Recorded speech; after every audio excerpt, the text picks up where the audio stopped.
Thank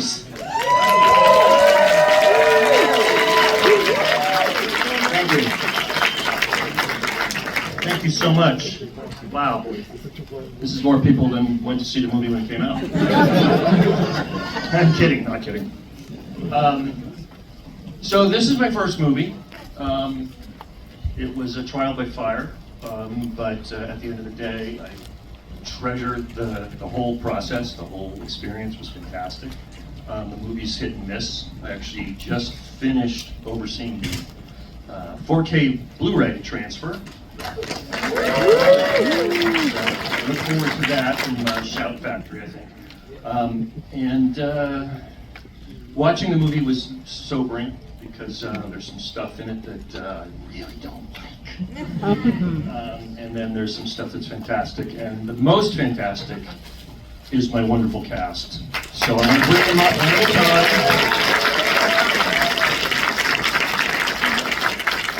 I want to bring them up one at a time, and I've asked them, I put them on the spot, which is what actors do. It's called improv.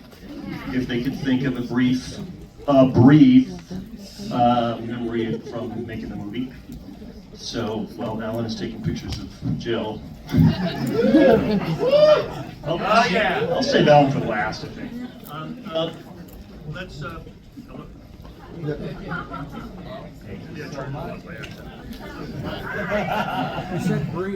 Hello?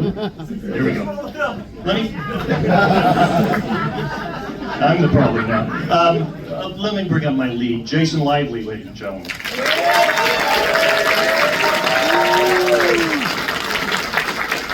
Hey, you guys, first off, I really want to say thank you so much for all of you coming out. It really is so amazing to see this theater full, to see this movie, and we're all really grateful to be a part of it, and really grateful that you guys came out, so really thank you. But I just want to say, for me, this was truly such a fun movie. We were filming at a college, and Steve and I would go and act like we were at the school and drink their beer, you know, and like Raj, like, oh, we might be a Sigma Nu, I don't know, might have to get in school here first. But it was just such a fun set to go to every day. But the highlight for me, he doesn't know, he wants to hear all of our favorite parts. It was at the very end when we burned down that house, yo. We had this thing lit up. There was no CGI back in the day. This house was all on fire, and I'm standing there looking, and me and Jill, and I'm holding, I call it the bewildered look. I'm bewildered. You'll all see it later and remember the bewildered look when I look there. And that's hard to do. You know, I didn't get the recognition for the bewilderment that I should have. But it was still an amazing project to work on. It was such a great cast, and then we get together this many years later, and it feels like we're still back on set.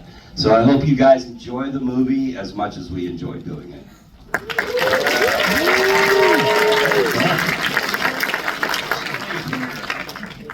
Our beautiful leading lady, ladies and gentlemen, Jill Whitlow.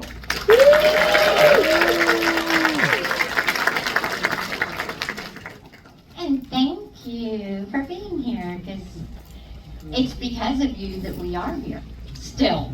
So thank you. Favorite part, you know, that the ending is such a cool Jill, part. I chose that one. Oh, I know you did. I've just been since I've known her. But it wasn't. Bewildered look. He was bewildered because we kissed. Oh. Right? Yes. He was like, whoa. Okay. So anyway, it was so cool. You had to see it like in person. Film, it was great, but it didn't do it justice. A whole entire wall of creeps going. Oh. I talk with my hands. Okay. So a full wall with creeps on it, and it was so fantastic looking in person, and they worked so hard at it. But what you didn't see was I'm like a ninja warrior, and my other talent, and I stopped that creep, and it, full force coming at me, and threw it in Jason's mouth. I don't remember any of this. Anyway, the whole entire film was my favorite. You see, now you're copying me. That was a highlight. Me too. Anyway, the whole thing was great. I mean, Fred, the whole cast, we were all such great friends, and every single day going on to the set was amazing. I loved it. Thank you, thank you.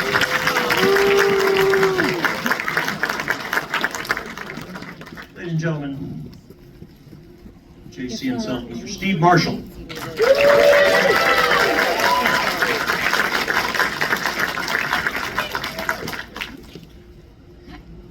So, this might be my favorite memory right now. Every time we get together, it's making new memories.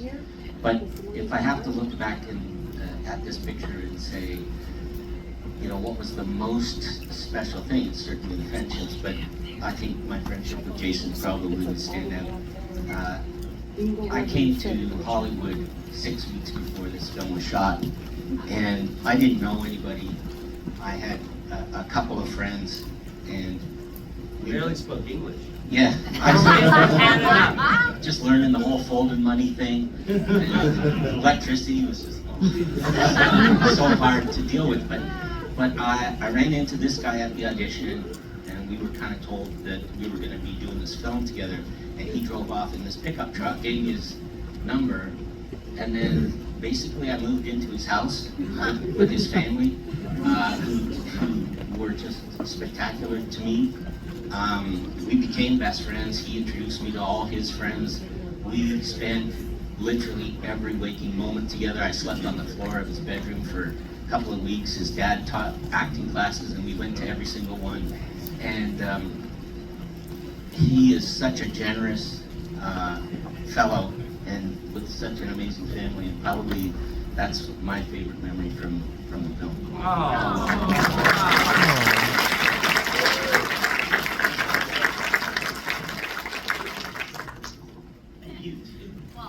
I was wondering.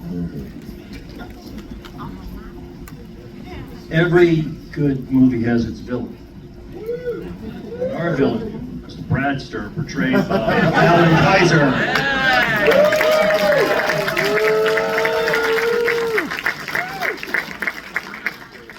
Hi, everybody. Thanks for being here.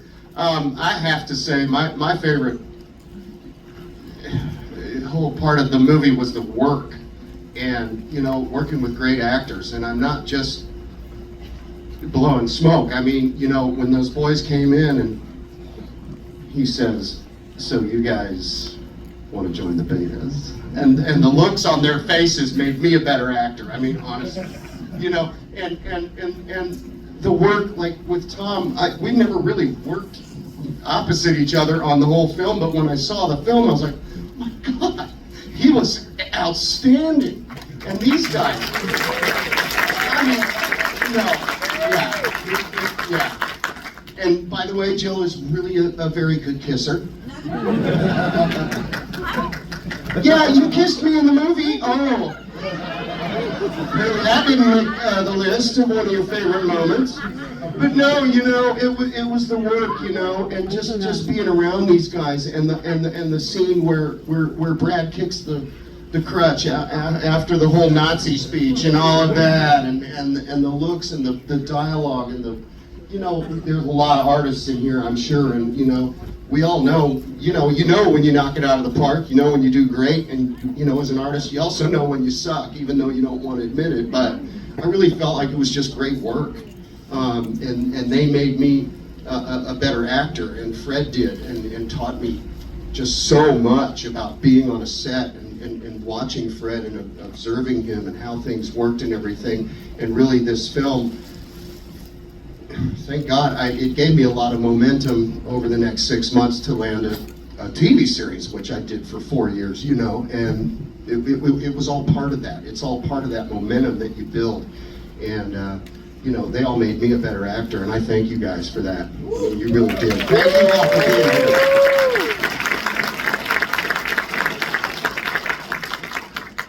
So, I've never told this story, but we're trying to find somebody to play Detective Cameron in this movie.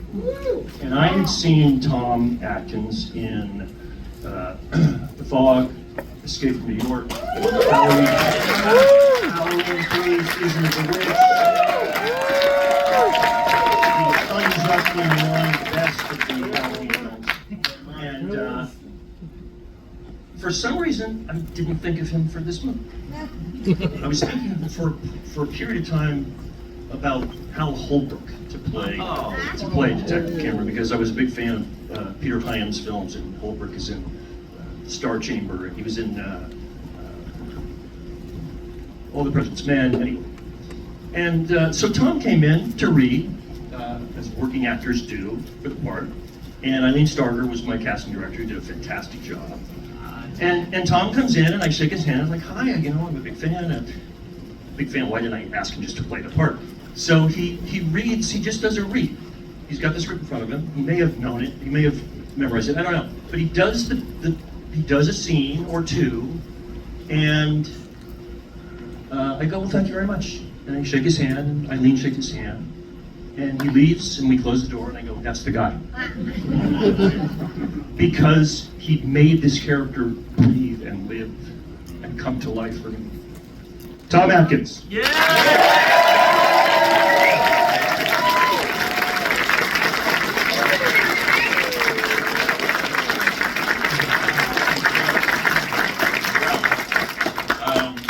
Is anybody seeing this for the first time?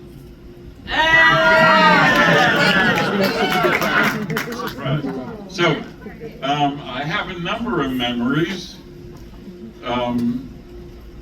The first memory I have is meeting Fred, some producer out in Studio City, and I was honored to be offered this part, and I thought, wow, great character, great lines, great everybody in it was a wonderful, well-drawn character that Fred wrote beautifully. And I was called to the set on the first day of principal shooting, I believe, if my memory serves right. And I wanted to kill Fred Decker by the end of the day. I got called like at noonish, and at 9:30 or 10 o'clock that night, when it was dark, I was called from my honey wagon to the set. And he said, Tom, I just want you to step onto this path. That was it. The end. That was a shot of black shoes that anybody could have been wearing. I thought, oh, for Christ, oh my God, this is what this movie's going to be like. I have wonderful memories from making that almost every scene, every day. It was just great. We went, one of my very favorites is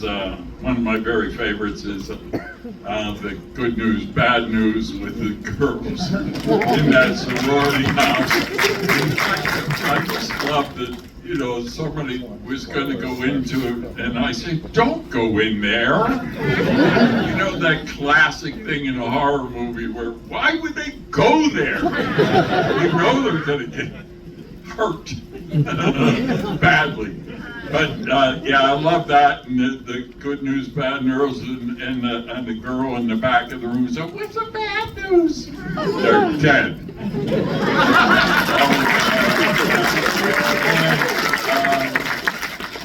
And also toward the end, I had a light this aerosol can. And we were talking about it at the time, and we were thinking, is this dangerous? Anybody? Let's just do it, you know. Those were the good old days! That was a wonderful favorite. And then the very end of his cut with the spaceship looking for, going over the cemetery.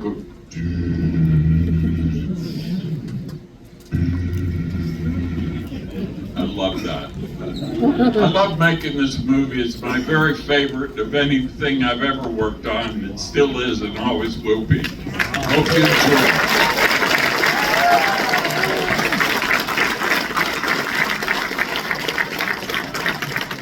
We hope you enjoy it. Thank you.